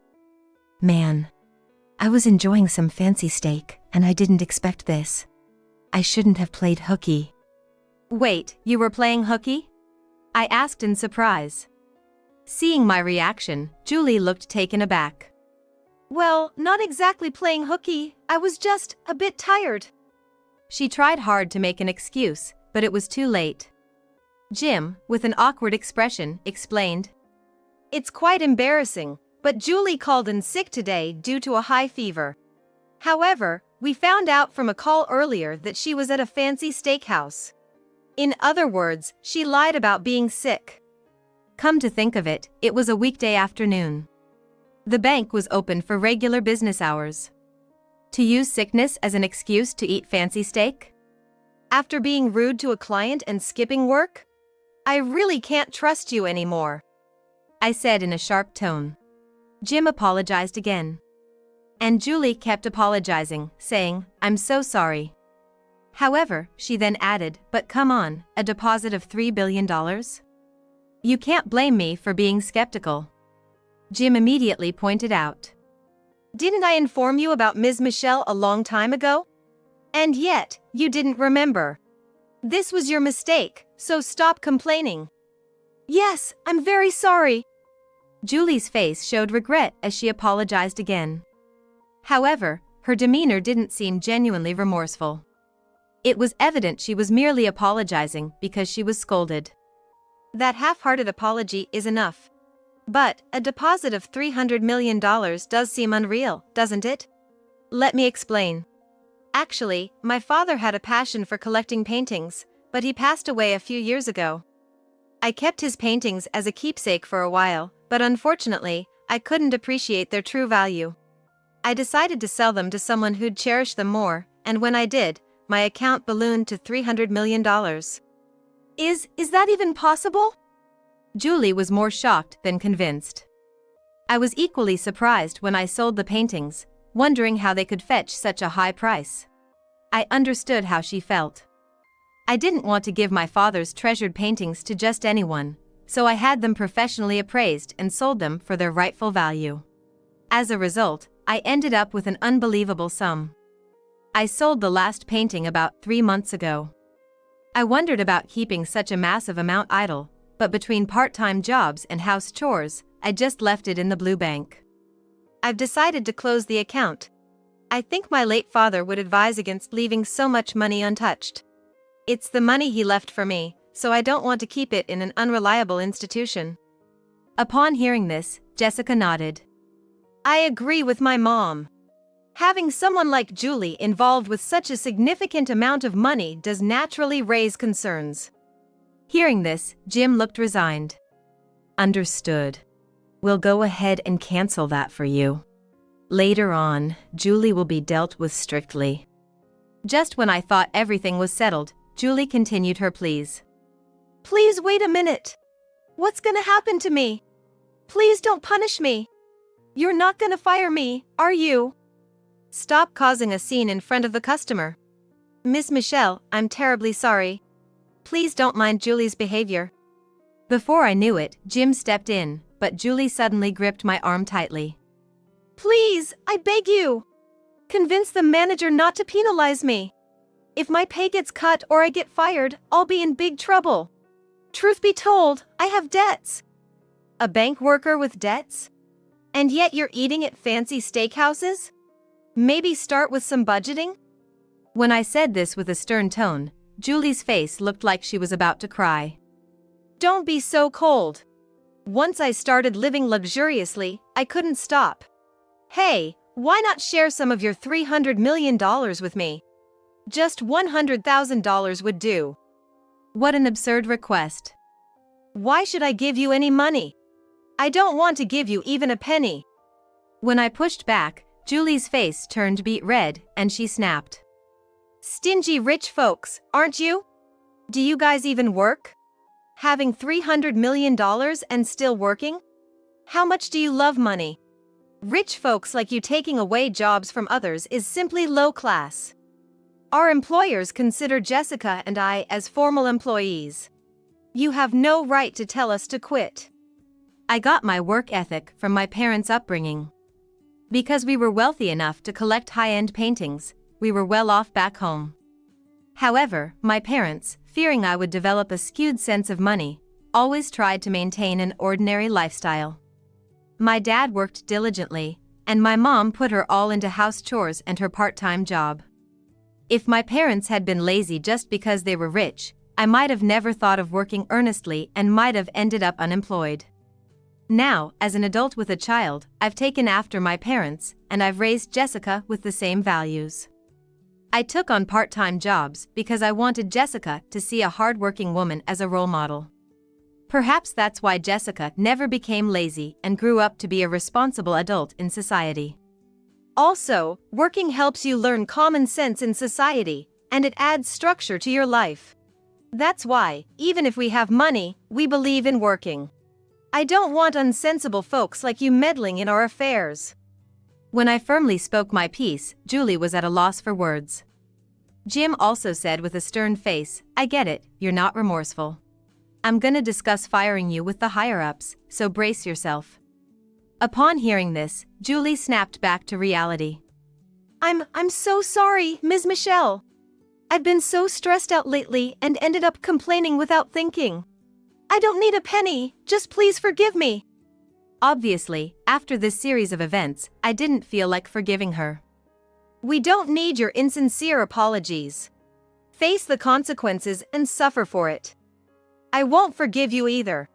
It's absurd that after saying such horrible things, you don't genuinely feel remorse."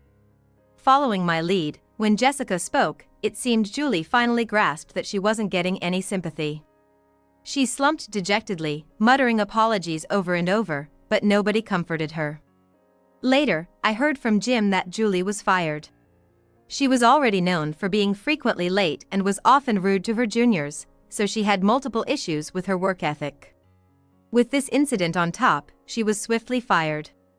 I heard that the moment Julie was informed of her termination, she collapsed on the spot. Reluctantly, an ambulance was called, and at the hospital, they discovered she had diabetes. Seems she didn't consider her age and indulged in meats and sweets daily, which has now put her in a critical condition. Currently, I heard Julie is hospitalized, and the medical bills are piling up. Losing a job while in debt, and on top of that having health issues, her future's probably gonna be pretty tough. The way things turned out for her feels like a harsher punishment than I expected, so my resentment towards her has faded. Jessica seemed to feel the same way, saying, "If she's suffering that much, let's let bygones be bygones." On my end, I decided to manage the 3 billion yen I had in Blue Bank, which I guess would be something like $30 million here. After discussing it with my husband, who just returned from a long business trip, and Jessica, we decided to keep only what we'd need for the future and donate the rest. I didn't want any unnecessary attention, so I donated anonymously. This way, we didn't get any weird looks from the public. The money we kept? We didn't leave it in Blue Bank, we put it in a different one. Our family tradition of going out for steak is still going strong. In fact, we all went out just yesterday. My husband was with us this time. We ordered not just beef but also pork and chicken. No one gave us any side glances, and we thoroughly enjoyed our meal. Both Jessica and my husband seemed pleased, and I personally had a blast enjoying the meat. I want to keep making these happy moments with my family. Of course, we're gonna keep an eye on our health too. It wasn't necessarily you from the start. What? You think just because we're married, you're loved? I never imagined my husband would cheat on me and then have the audacity to say such a thing. Overwhelmed with shock, I called my mother, only to receive an unexpected response. "Well, isn't that a good thing?" Huh? At that moment, I had no clue what she thought was good, but it seemed my mother had her own thoughts on the matter.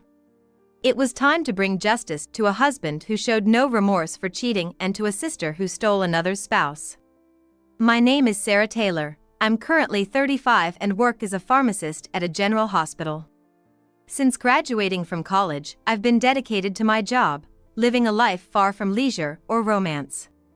My days were simple, devoid of any drama, until one day, when I received a message from a club member I was briefly affiliated with in college. It seems there was a man he wanted to introduce me to. I learned that this man worked in an all-male environment and had zero opportunities to meet women. They asked if they could share my contact information.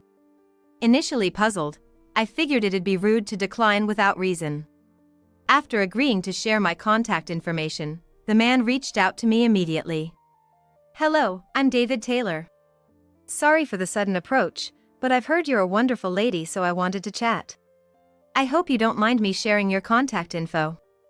Our conversations via email and phone were lively, and soon, David and I started dating. My first impression of David was of a man who took charge. He was meticulous in planning our dates and always put ladies first. It felt as if I was being treated like a princess, and my daily life seemed to be colored full of roses.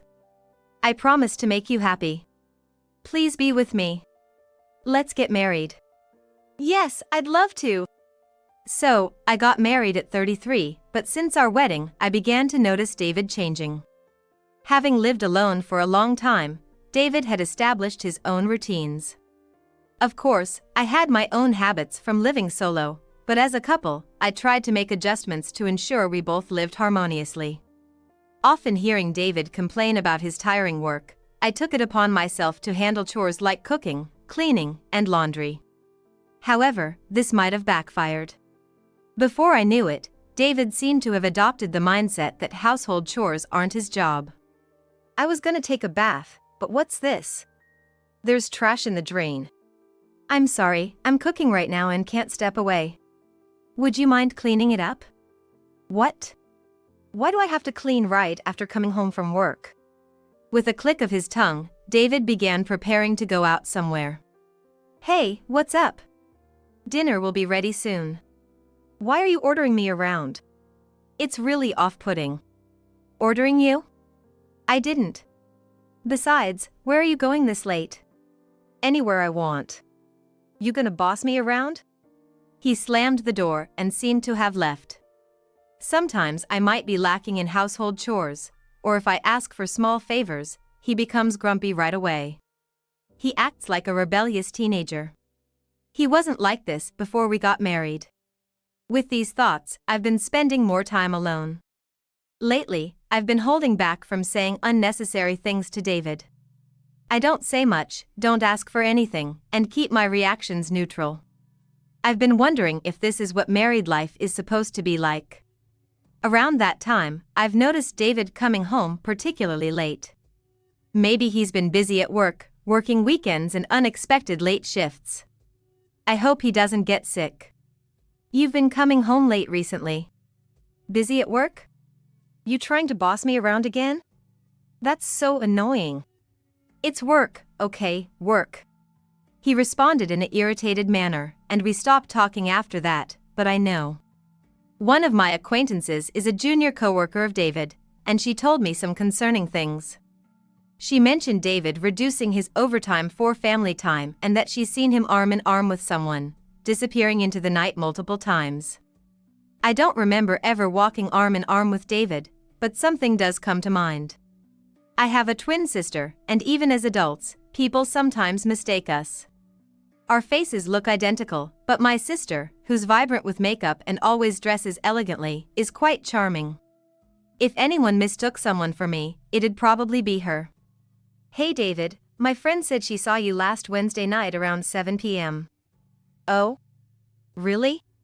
Around 7 p.m.? What were you doing then? I don't remember, maybe I was at the convenience store? As he said this, not taking his eyes off his phone, I noticed his fingers trembling. I decided to be direct. She said you were walking arm in arm with me. But I was working late that day. What are you trying to say? Spit it out. Have you been seeing my sister, Scarlett, behind my back? So what's your point? When I confronted David about cheating, he started saying things he never expected. Suddenly, he stood up from the sofa and glared at me.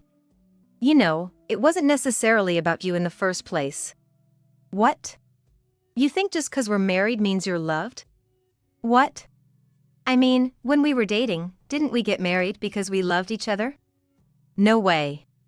Someone plain like you don't exactly stand out when you're beside me. Don't stand out? Huh? So, you think it's okay to cheat with my sister? While fiddling with his smartphone, David replied with a sigh. Look, I want to become an influencer someday, and looking good on camera matters, right? If I were to choose someone, it'd be Scarlett. What? Influencer? What are you talking about? Besides, you're a pharmacist, so even if I mess up, we won't have any financial issues. The unexpected comments kept coming, and I was having a hard time processing everything.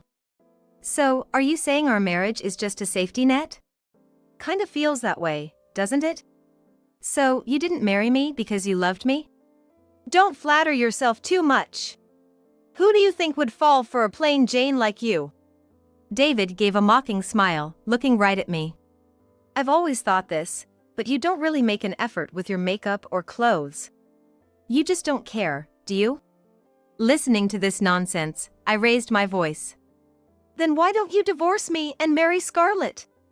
You don't even understand how I feel. I don't care. I'm just with you because I want to achieve my dreams and have a good life. You should be thankful. What? How can you expect me to be grateful in this situation? David, with a smug look on his face, waved his hand dismissively and then returned his gaze to his smartphone. If I hadn't confessed to you, you'd probably still be single, right? Just stop making fun of me. I want a divorce right now. No way. I ain't gonna divorce you. Plus, I don't know what our company and your parents would say. And of course, don't tell anyone about this. I was shaking with anger. After everything, you have the audacity to tell me not to speak out? Well, I doubt anyone would believe you anyway. My mind went blank with shock. I was all mixed up and couldn't think straight, but suddenly decided to call my mother, even though it was early in the morning. When I got married, she heard David's greetings and knew him well enough. I thought she would understand me with a brief talking. "What's up calling so early? And are you crying?" "No, not really." "Just spill it, what happened?" Prompted by my mother, I explained everything that had happened. After listening to the story about David and Scarlett, she exclaimed loudly. "Well, that's good, isn't it?" "Huh?" I was puzzled, not understanding what she found good about the situation. "Just lay off for now and leave David be for a bit." But just leaving him be. You chip away at these situations bit by bit. Taking my mother's advice, I decided to let David stew for a while. A few nights later, I met my mother at a cafe. "Is it okay for you to be out this late? Isn't Scarlett at home?" Scarlett said she's on a date. She mentioned something about a new boyfriend recently, but after hearing about Sarah, it made sense. "So she's been telling you she's going on dates when she heads out?" "Yeah, typical Scarlett stuff. I've felt since high school that she's been a bit loose with her relationships, but I never thought it'd lead to this." My mother sighed, drinking her iced tea left in the glass at once. "We need to keep a close eye on those two." She started fiddling with her smartphone, but after a while, she looked up with a mischievous grin. "Next time, bring David over to our place. I've already texted him." She showed me the text message on her phone. It mentioned needing help with shopping and the need for some muscle as she was planning to buy something heavy. Guys like him act all nice in public. Just ask for some help and you'll see his true colors. I see. On the agreed day, I headed to my parents' house with David. On the way to my parents' house, it seemed like David suddenly remembered something and started speaking. "Hey, I think you know this, but if you tell your parents about that incident, I won't let it slide.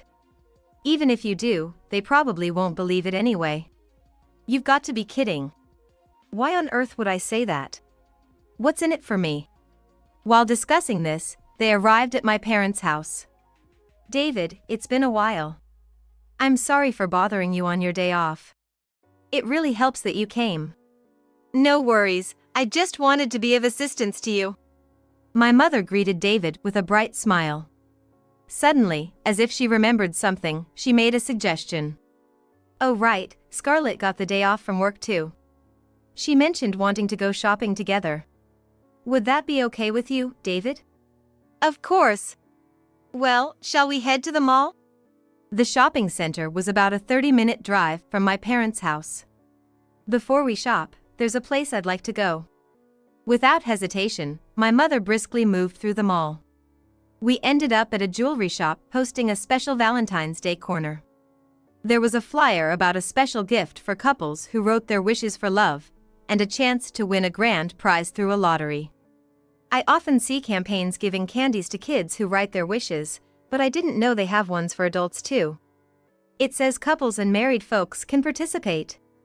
Why not give it a shot, Sarah and David? You might get lucky. Seeing that poster, David began to back away hesitantly. Well, I'm not really into these seasonal promotions. Valentine's is all about love between couples. It's something couples and spouses should do together. While emphasizing spouses, my mother chuckled mischievously. I always knew my mother wore her heart on her sleeve, and she was definitely up to something.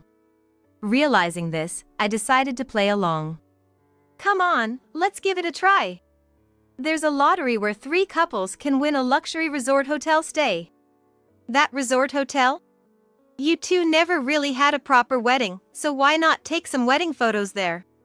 I'm not much for photos, and we might not even win. We haven't won yet, but we might. Excuse me, ma'am. Before David could decline again, I called over a store employee and expressed their interest in participating in the Valentine's event. However, the employee's face turned sour upon seeing them. The employee stated that they couldn't participate in the event. Huh? The flyer said couples and spouses can join. I'm sorry, but we don't allow second-time participants. Second time? This is our first time ever visiting this mall. Suddenly, I turned around and saw 2 people fidgeting. I couldn't believe it, and when I looked back at my mother, she was asking the store clerk something.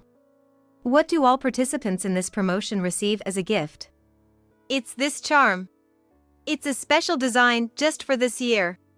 Saying this, the clerk brought out a shooting star design charm that looked familiar. It was the same charm I had glimpsed on David's bag. I remember spotting it casually when I was observing a pouch I didn't recognize he owned. Could this be the shooting star on David's pouch? Hearing this, my mother immediately sprang into action. That's odd. Scarlett had something similar recently. Excuse me for a sec. As my mother said this, she reached into Scarlett's bag and pulled out a wallet. Just as I thought, it's attached right here. I had a feeling. Mom, stop it! Don't go through someone's wallet! You're not a thief! David, who was watching the mother-daughter squabble, seemed even more nervous than before, bouncing his knee. Look at him jittering. Maybe he's panicking because he's been caught on a date with someone else? But David snapped back loudly at the front of the store. What the hell? Just because of one accessory, you're gonna make a big deal out of it? This sucks. I'm the one who's upset here. My mother smirked mischievously, putting a hand on David's shoulder. Let me get this straight, David. You left your wife, Sarah, to have a date as a couple with her twin sister, Scarlett? No, you've got it all wrong, my mother-in-law. I just got this charm from someone nearby when we went to the bar. They said it was a charm for a happy marriage. Don't even try to lie like that at this moment. It's obvious. What I realized later was that these shooting star charms given away at the event had serial numbers engraved on them. The serial numbers matched, and this became the conclusive evidence that gave away to my mother. We need to have a proper talk. If you have anything to say it at home. When we got home and all 4 of us gathered in the living room, the atmosphere became tense, like a wake. I didn't even know about such an event. Mom, where did you hear about it? I got a tip from a colleague at work. Apparently, it's become a sort of power spot among those who cheat. They say if you can keep those matching items without getting caught, you're destined to be together. While discussing this, my mother addressed David and Scarlett. So, are you going to explain in detail? David, you're married to Sarah but cheating on her. Besides, you're cheating with Sarah's twin sister, Scarlett. Is that right? Well, yeah, something like that. I can't believe he's laughing it up at a time like this. But they're sisters, so I'm still your precious family, right? I mean, they're from the same family, so why bring up such an unpleasant topic? You hurt your wife and prayed at that place. Does that mean you're serious about it? Well, something like that. Scarlett is so feminine and lovely, she knows how to step back and let a man lead. Suddenly, David became talkative and began to spill the beans on why he cheated. For me, I was thinking I wanted to be with Scarlett from now on. Really? My mother just listened quietly to David's outrageous story without uttering a word. I couldn't bear just sitting and listening any longer when suddenly, Scarlett leaned in closer. We are serious. I mean, Sarah got married first, but he truly loves me. He always tells me that. If you're that serious, then why not just get a divorce or remarry or whatever you want right now? David, taking my mother's words as a sign of permission, started to get carried away. So, I appreciate your understanding in the long run, my mother-in-law. And Sarah, I'm gonna remarry Scarlett, so this is it between me and you. It's not over yet. There are things that need to be settled, right? David seemed taken aback by my mother's words for a moment but quickly resumed his smug grin. You're saying not to end it, but didn't you just forgive me for divorcing Sarah and being with Scarlett? But still. It's true I've borrowed money from Sarah within a certain range. But since I'm still part of the family after the divorce, don't you think returning it would be just silly and crass? Immediately after hearing David's words, Mother turned to me and asked. That's a valid point, isn't it? Hold on a second.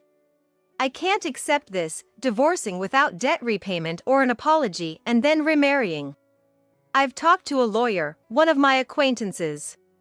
I showed them a loan book, which I had prepared just in case, following the advice of a lawyer. You're gonna pay $40,000 to Sarah? She's earning her own money, isn't that enough? Do you want more? You such a greedy person. As the two argued loudly, my mother made a proposal. You're starting a new life together, and you don't want to give a huge sum like $40,000 to Sarah, who can earn her own money, right? That's right. Recovering debt from one's own family is a bad joke. Divorce is not a happy occasion, but Scarlett getting married is something to celebrate. I'll cover David's debt up to $30,000 for Scarlett. Mom, you're the best. I'm so happy. But I have one condition. I want you to think about this. The document my mother presented read waiver of inheritance agreement. Inheritance waiver? So, if Scarlett agrees that, you'll take care of the debt for me, right? I don't really get it, but this means Mom's gonna help us with our wedding funds, right? Then, we've gotta agree with that. Facing the unbelievable notion of my mother paying my husband's debt, I felt like crying on the spot. There must be some hidden agenda my mother has. However, instead of helping me, who's been hurt by an affair and subsequent divorce, she's siding with my twin sister and cleaning up the mess. After ensuring that all the necessary procedures had been properly understood, my mother said we could end this matter. When we reconvened after our lawyer told us the application was accepted, my mother muttered as if talking to herself. Now that Scarlett has renounced inheritance, it'll belong to Sarah, I guess. Huh? Inheritance? Why bring it up now? Although David seemed utterly confused with countless questions floating in his head, Mother continued her soliloquy. The commercial building downtown, the apartment in the next town, the convenience store beside it, and this house too. I can't wait to see how much they'll be worth in the future. Hearing this, David and Scarlett abruptly stood up, causing a loud noise. This is the first I've heard of this. You tricked us. If that's the case, I can help manage the properties or something. What are you blabbering about? You think I'd trust someone who can easily betray others and then act all innocent? Why didn't you tell us? We lived together for so long, and you never mentioned it. It's from my uncle. He's been a landowner for a long time, but he doesn't have any children. So, there's no one to inherit it. That's why it came to me. What's it to you anyway? Well, you could at least give us one of the apartments. Like a wedding gift, a love nest. Save your dreams for bedtime. This is all written in the documents. Neither of you read it, did ya? Maybe you two are a match in some weird way. My mother chuckled and stored the documents in a nearby safe. In the end, the money that my mother paid could be seen as some sort of palimony. You have been a real pain. Always relying on me, saying it's easier to stay at home. But living alone is scary, and strangers come around. You bring it upon yourself. You're always getting into some kind of trouble and bringing it home. It's been a real hassle. According to my mother, Scarlett had been reckless with her relationships even before adulthood, causing constant trouble. At that time, I was focused solely on my studies and started living alone when I went to college. So, I wasn't very familiar with how my mother and Scarlett lived. But from what my mother said and how she said it, it was easy to imagine the difficulties. There was a time when 3 men claiming to have been duped by Scarlett stormed our home. And when she dated a married man, his wife came shouting at our doorstep. It's been hell. Isn't that the same as an affair? Just like what she's doing now. I thought she had finally settled down, and then I hear about an affair with Sarah's husband. After my divorce was finalized, David and Scarlett filed their marriage papers and became a couple. But what really kept them going was the thrill of their secret relationship. Ever since David divorced me and started living together with Scarlett, aspects of each other that they didn't want to see or know about began to emerge. Every time it appeared to be, the relationship between them were getting more sour. Furthermore, it became widely known at David's workplace that he had divorced due to an affair. He's been treated like a hot potato because rumors say he made a move on his wife's sister. A mutual friend who works at the same office as David told me that he's gonna be transferred to a sales office in Nebraska soon. Well, he's essentially been demoted, hasn't he? But you know how he is, he might not even realize why he's been demoted. True. That's quite possible. One day, I was having tea at a cafe with my mother while I was taking a half-day off to use up some paid leave. It's a local favorite and a nice spot to chat, but I didn't expect to run into the last person I wanted to see there. Sarah, I'm gonna be transferred. Oh, really? But you brought this on yourself, right? It's a sales office that's a half-day away by train. Isn't our manager harsh? They won't even cover my moving expenses. Well, that figures. Why the heck not? It's a company order, they should at least cover the moving costs. I've been working hard for the company. He seemed totally oblivious to the fact that he was being demoted because of his own actions. What's more, the nerve of him trying to squeeze relocation costs from the company. Hey! Can you lend me some money for the moving expenses? Or I can take it as a promotion bonus or something. You talk without realizing the absurdity of what you're saying. Besides, I don't need you anymore. Please get out of my sight. Ever since I divorced David, my days have been like a breath of fresh air. Recently, I thought about trying something new. A comic I casually posted on social media turned out to be a huge hit. I never thought a comic about my sister taking away my husband, mixed with some fiction, would be read by so many people. I feel blessed to be able to take on new challenges, encouraged by warm messages from fans. Maybe by sharing it in the form of a comic and having it read by many, some of my unpleasant memories are being processed. I hope to continue living fulfilling days, both in my work and with my comics.